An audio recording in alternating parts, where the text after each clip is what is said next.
sa akin, hindi na ako magulo. Pero, yung gabi yun, babalik ako sa ospital, umuwi ko aking anak.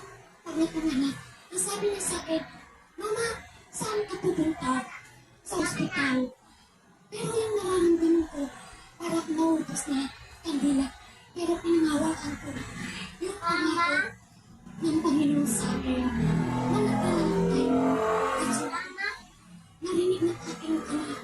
Ang sabi ng doktor, aking anak, hindi ko ba ang nanay mo ay hindi na mabuhay kahit gamutin. Ang sagot ko ay hindi kami. Sapagkat ang aking pinagalitan ay siya. At gagamitin ka. Sabi ng doktor, maraming salamat.